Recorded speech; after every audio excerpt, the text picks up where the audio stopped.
On August 10, 2018, a Horizon Air de Havilland Canada -8-400 was stolen from Seattle-Tacoma International Airport, SeaTac, by 28-year-old Richard Russell, a Horizon Air ground service agent with no piloting experience.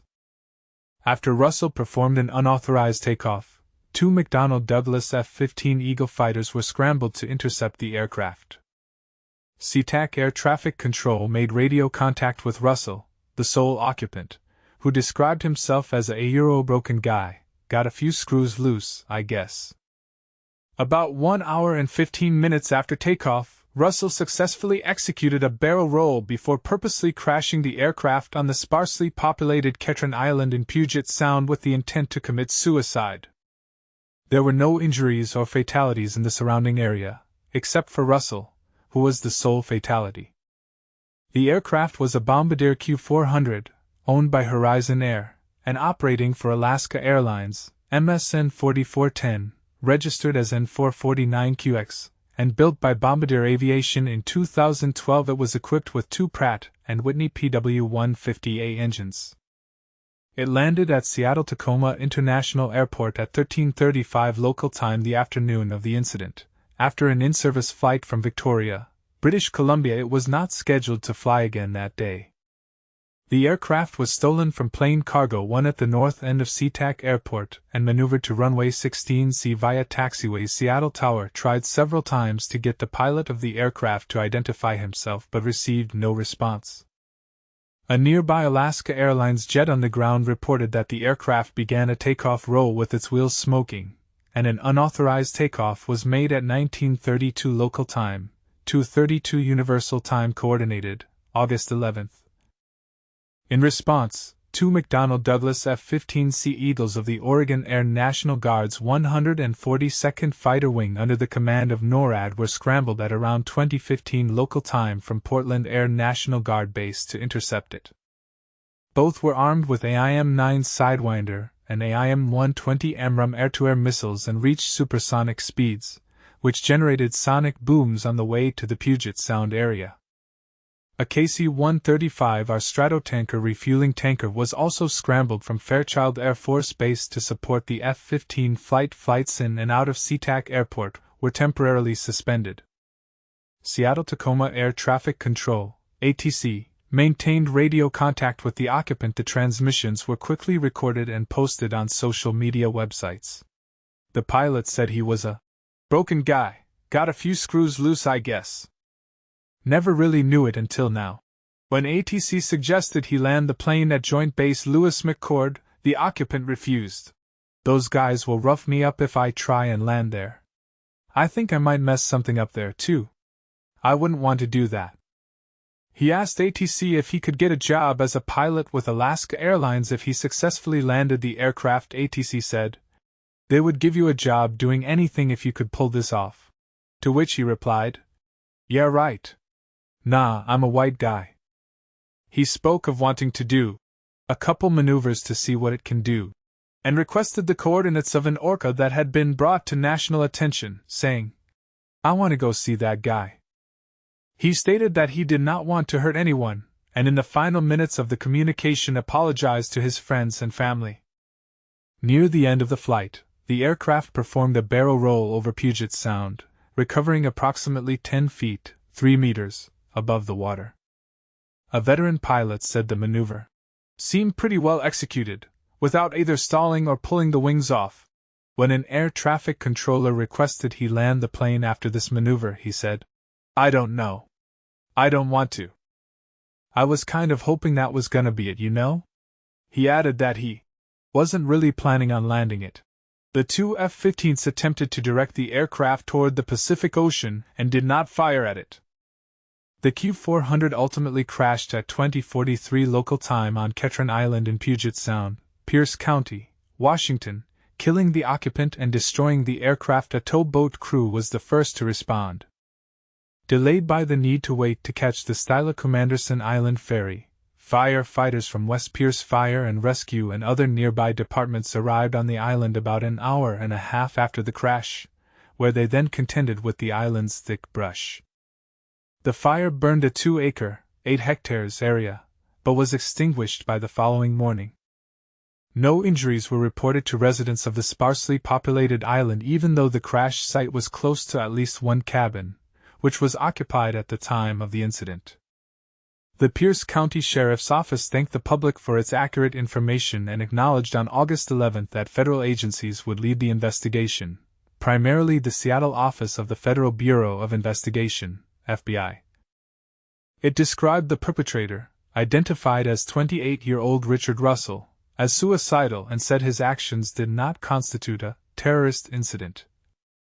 Alaska Air Group CEO Brad Tilden announced on the same day that the airline was coordinating with the Federal Aviation Administration, the FBI, and the National Transportation Safety Board, and was working to find out everything we possibly can about what happened. On August 12, the FBI said that it had recovered the flight data recorder along with components of the cockpit voice recorder. The equipment was sent to the National Transportation Safety Board for processing.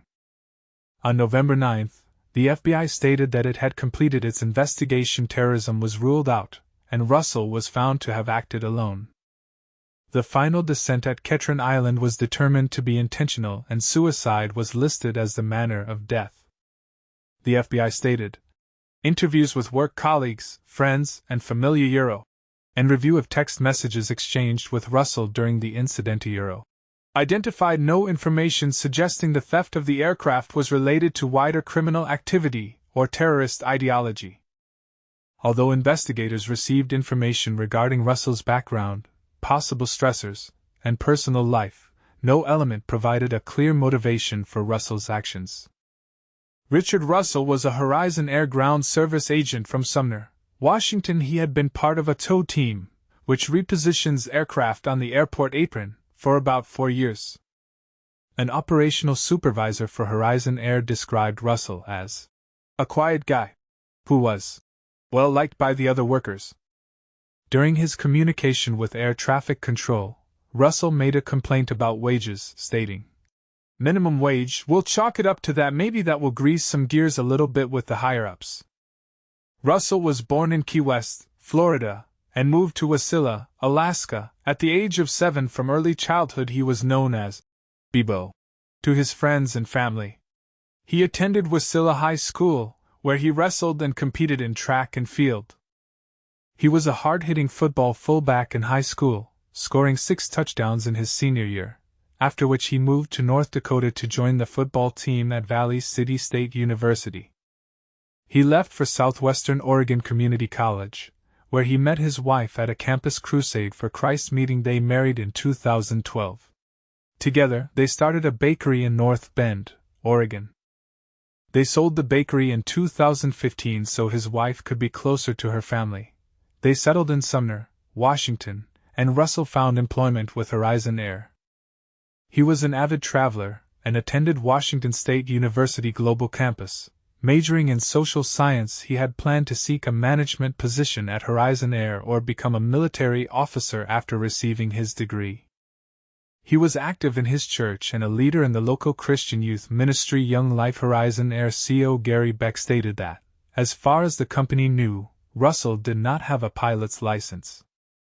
Beck said the aerial maneuvers were incredible, and that he did not know how to achieve the experience that he did. During his conversation with air traffic control, Russell said he was doing a little bit, because he had experience playing video games. After the incident, Joe Monteith, a pilot for SkyWest Airlines, relayed to an emergency dispatcher that in 2017, he saw Russell and another man pointing and flipping switches in the cockpit of a SkyWest aircraft parked at SeaTac Airport. Monty stated the men told him they were training to use the aircraft's auxiliary power unit so they could tow it, but said it was suspicious that they left when he confronted them. Monteith also recalled that Russell had been in the cockpit of an Embraer 175 with him, and that Russell asked him about his flows, which is the pre-flight preparation I do for takeoff. Some coworkers said that Russell had probably trained himself to fly using amateur flight simulation software. Russell's family released a statement on August 11, stating they were stunned and heartbroken, and devastated by the events.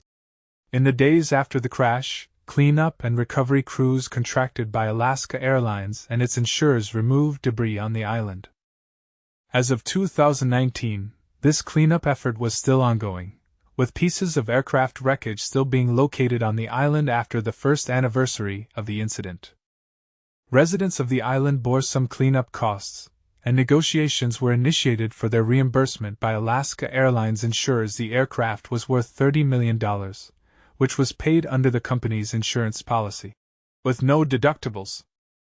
Videos and radio transmissions of the event were followed online, immediately sparking a meme, with people dubbing Russell Sky King. People expressed an emotional connection with him as seen through postings on social media, t-shirts, and tribute songs. Many internet discussions expressed sympathy for Russello's history of depression and the happiness he apparently found during his final moments, and in the following years has become a folk hero. On April 14, 2022, the FBI released over 500 pages of documents related to the investigation.